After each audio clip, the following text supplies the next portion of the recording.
शक्ती मिळणं कठीण नाही, शक्ती पेलणं कठीण आहे. अरे ज्याला स्वतःवर नियंत्रण नाही तो जगावर नियंत्रण मिळवण्याचं स्वप्न बघतो आणि तिथूनच त्याचं पतन सुरू होतं. शिवार शंकर नमामि शंकर शिवशंकर शंभो, हे गिरिजापती भवानी शंकर शिवशंकर शंभो. माझ्यात आता दैवी शक्ती आली आहे. माझ्या मनात जे येईल तसंच घडेल.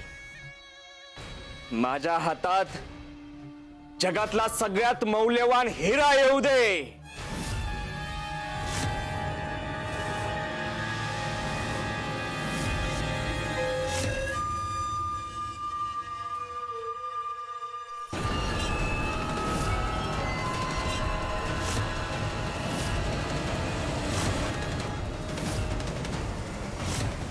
मी सर्वशक्तिमान बनेल आता. माझ्या इच्छेशिवाय काहीच घडणार नाही.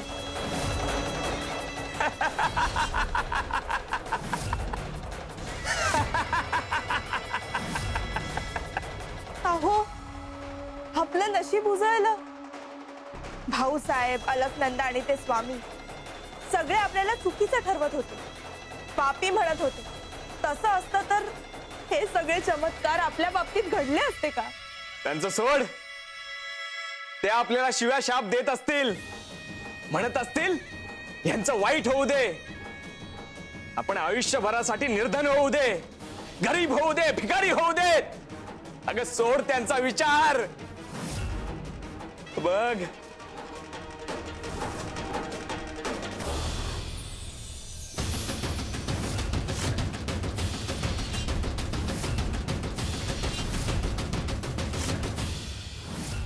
हिरा कुठे गेला? उमे, हा उमा, अगं हे दागिने कुठे गेले? हे सोनं नाणं, हा हिरा कुठे गेला? उमे,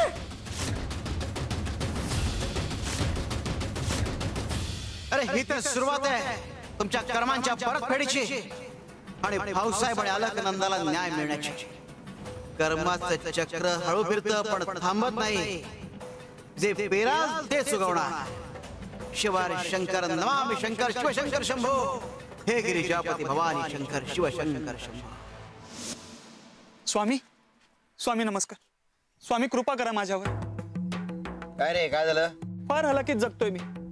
खूप प्रयत्न केले पण यश कशातच नाही. स्वामी, स्वामी मला स्थैर्य द्या, मला आधार द्या, मला या संकटातून बाहेर काढा. माझा उद्धार करा स्वामी, माझा उद्धार करा. बर,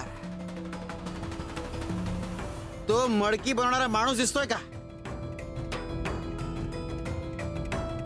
हो स्वामी. जा त्याच्याकडे जाऊन बस आणि दिवस रात्र त्याच्याकडे पाहत राहा. जा.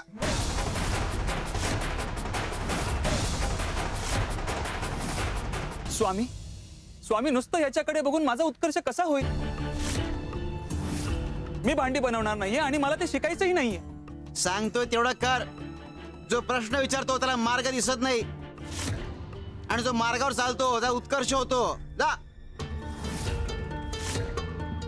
स्वामी काय सांगतायत? याच्याकडे बघून काय मिळणार मला? मनात शंका असेल तर जाऊ नकोस आणि विश्वास असेल तरच जा पुढे. ठीक आहे स्वामी, तुम्ही सांगाल तसंच करतो मी.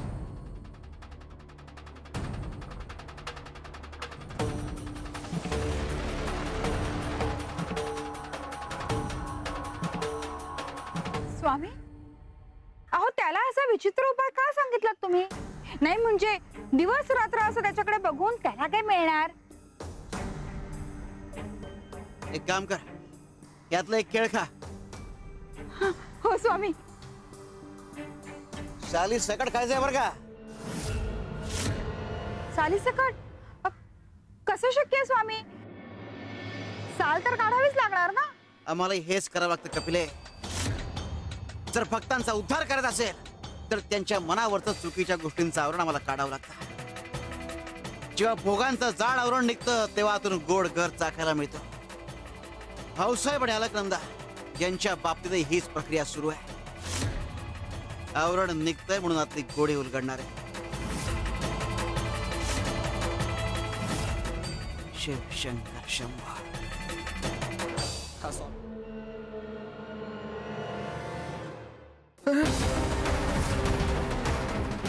उमे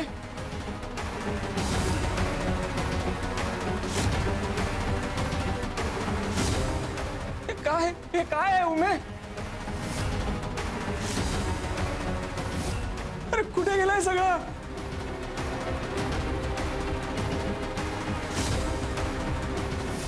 अहो अहो आपण धनवान होतो, आता निर्धन झालो. तुम्ही जे जे बोलताय ते खरं होत गेलं. आता एक काम करा, आपण गमावलेली सगळी संपत्ती परत मिळेल असं म्हणा.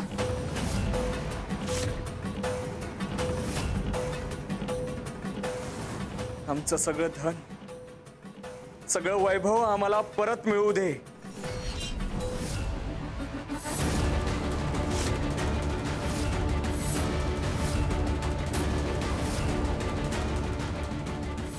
अहो हे काय झालं? सगळं तसंच्या तसं आहे. कुठे गेलं सगळं? यावेळी खरं झालं नाही असं कसं होऊ शकतं? पुन्हा पुन्हा प्रयत्न करा, करा काहीतरी. हो. आमचं धन, आमचं सगळं वैभव आम्हाला परत मिळू दे.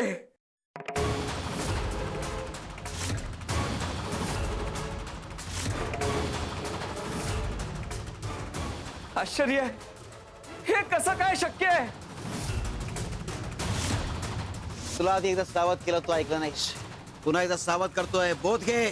कदाचित एकदा बोललेलं मागे घेता येत नसावं. म्हणजे आता आयुष्यभर आपण याच परिस्थितीत राहणार? अहो अहो बघा ना, आपलं सगळं गेलं. कुठे गेलं हे सगळं? अहो अहो तुम्ही जे बोलताय ते खरं होतंय. हो काय, पुन्हा काहीतरी बोला. अहो बोला ना काहीतरी, पुन्हा बोला. हो आपली भरजरी कापडं गेली, दाग दागिने गेले, पण घर तर जागच्या जागीच आहे ना. नशीब. नाहीतर मला वाटलं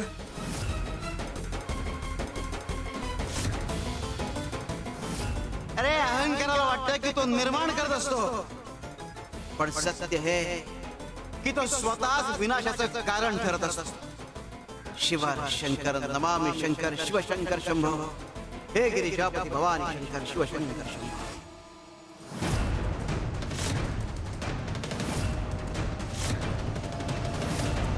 अरे हो हे काय झालं? काय केलं तुम्ही? कशाला बोललात तुम्ही असं? चांगलं होतं ते घरही गेलं. मी फक्त काही बोलू नका. मी जे बोलताय ते खरं होतंय. एक शब्द बोलू नका.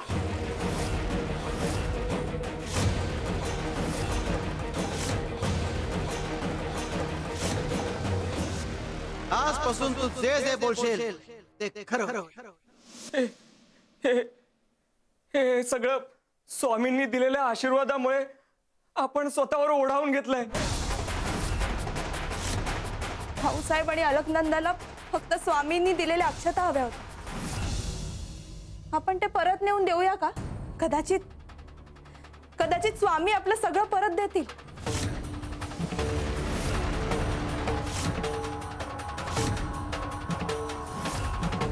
अजूनही सगळं परत मिळवायचाच विचार, स्वार्थाचा विचार, उपरती नाहीच. आहे ती भीती. तुमच्या बाबतीत उपरतीपेक्षा भीती वरचढ ठरणार. आणि भाऊसाहेब आणि अलकनंदा यांच्या बाबतीत भीतीपेक्षा भक्ती वरचढ ठरणार. शिव शंकर शंभो. श्री स्वामी समर्थ. स्वामी, माझ्या अलकनंदाला बळ द्या. तिच्या वेदना माझ्याकडे वळवा, पण तिला बरं करा. श्री स्वामी समर्थ. श्री स्वामी समर्थ. श्री स्वामी समर्थ. श्री स्वामी समर्थ. श्री स्वामी समर्थ. श्री स्वामी समर्थ. श्री स्वामी समर्थ. भाऊसाहेब, भाऊसाहेब, अहो दुपारपासून प्रदक्षिणा घालताय तुम्ही. आता थोडा वेळ थांबा. स्वामी देव अलकनंदाला बरं करतील. स्वामी आले आणि मला शुद्धीवर आणलं, पण माझ्या अलकनंदाला नाही. याचाच अर्थ आमचं सत्व, आमचं पुण्य कुठेतरी कमी पडतंय. त्यासाठी मी नामस्मरण करते, तिच्या मागे सत्वाचं बळ उभं करतो, जेणेकरून स्वामी लवकर प्रसन्न होतील. या प्रवासात मला जाणवलंय की देवाकडे मागणं सोपं असतं, पण स्वतःला अर्पण करणं कठीण. असो सुंदर मावशी, कृपा करून मला आता थांबवू नका. श्री स्वामी समर्थ. श्री स्वामी समर्थ.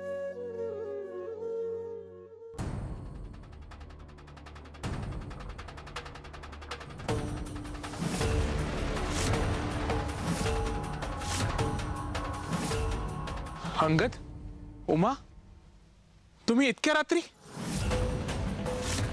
आणि या अशा अवस्थेत? आता काय मागायला आलाय? आमच्याकडे काहीच नाही आता. दादा, हा स्वामींचा प्रसाद तुला परत करायला आलोय.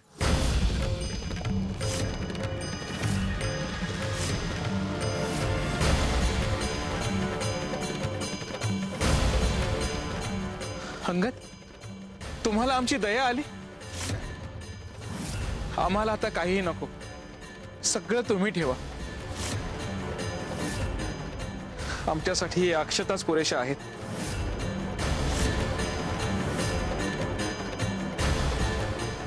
सुंदर मावशी, चला, आता स्वामींचा आशीर्वाद खरा होणार. माझी अलकनंदा बरी होणार, आम्हाला संतती सुद्धा प्राप्त होणार. चला भाऊसाहेब, चला. श्री स्वामी समर्थ. श्री स्वामी समर्थ. श्री स्वामी समर्थ.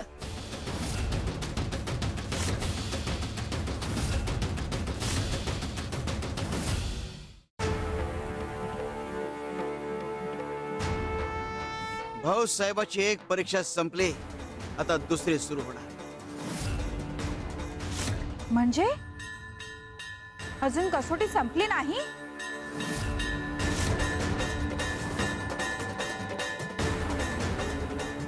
स्वामी, अहो जो सकाळी माणूस भेटला होता आपल्याला, त्याला तुम्ही इथे उभं राहायला सांगितलं होतं ना?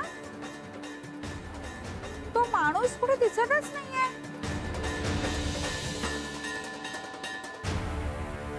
अगं तोच काय, पण तो मातीची भांडी बनवणारा माणूस तो सुद्धा नाहीये बघ. अय्या हो, ते दोघंही दिसत नाहीये स्वामी. कुठे गेले असतील ते दोघं? गेले उत्कर्ष साधायला.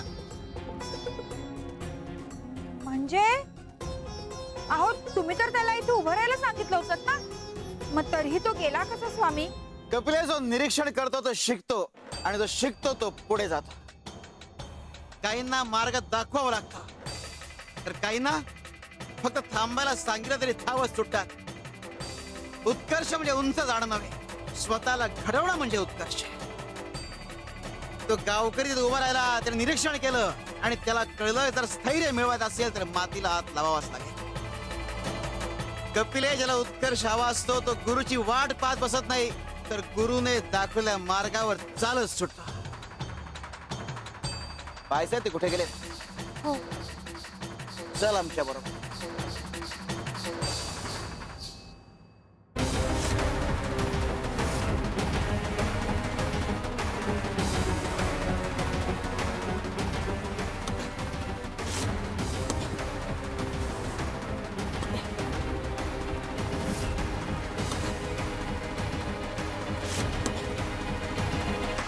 स्वामींनी ह्याच्यावर लक्ष ठेवायला सांगितलं, पण का? दिवसभर घरासमोर उभा राहील, पाय दुखले, पोटात अन्नाचा कण नाही, आणि हा आता इथे माती उकरतोय. ही तर माझ्या शेताला लागून असलेली जागा, माझं शेत आहे. माती नेतोय, जाऊ दे, काय होणार आहे एवढ्याशा माती? आणि मी का उगाच उभा राहू इथे? कदाचित स्वामींनी माझी थट्टा केली.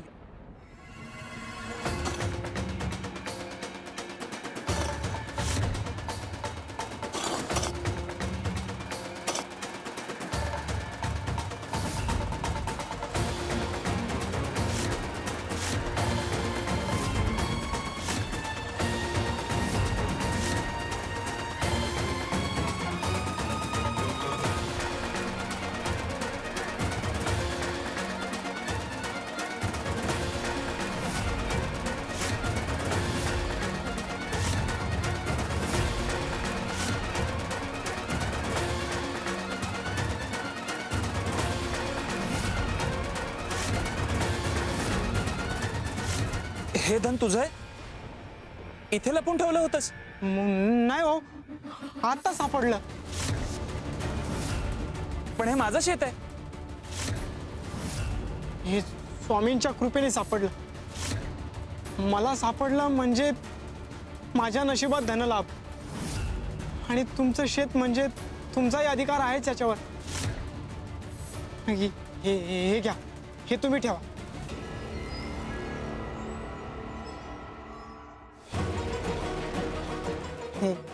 हे मी ठेवतो.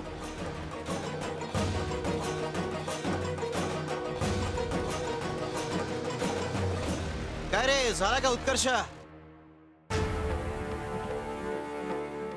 स्वामी, स्वामी तुम्ही धन्य आहात. देता तेव्हा झोळीत मावणार नाही एवढा देता. अरे आम्ही फक्त धन नाही दिलं, उपदेश पण दिलाय. धन आज आहे, उद्या नाहीये, पण उपदेश आयुष्यभर पुरतो. तुझ्या आयुष्यात तू अनेक गोष्टी केल्यास, पण यश मिळालं नाही. का? तर सातत्य आणि चिकाटी नव्हती.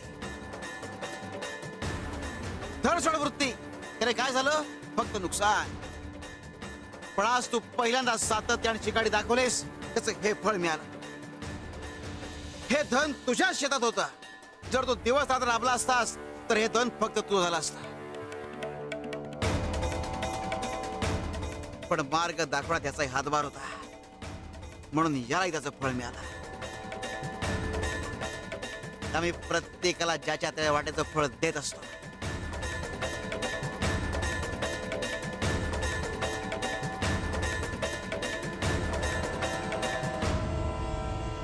स्वामी, हे सर्व तुमच्या चरणी अर्पण. स्वामी, तुमचा उपदेश कळाला. एका साध्या माणसावर लक्ष ठेवलं तर इतका उत्कर्ष.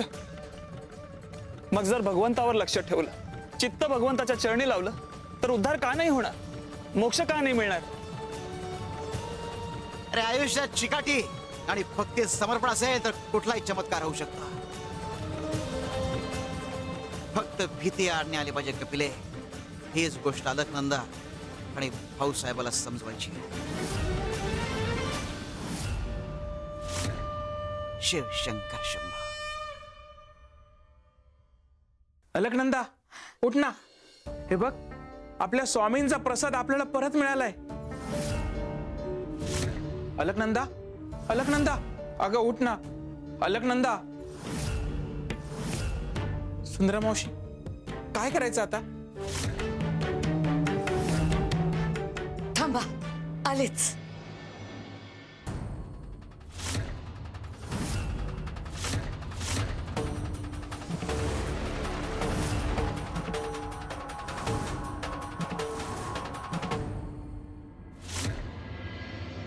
भाऊसाहेब, भाऊसाहेब, ही वीट घ्या. अहो, दिवसभराच्या तुमच्या साधनेनं ही वीट सिद्ध झालीये. यात सत्व आहे तुमचं, आणि स्वामी देवांची कृपा तर आधीपासूनच आहे.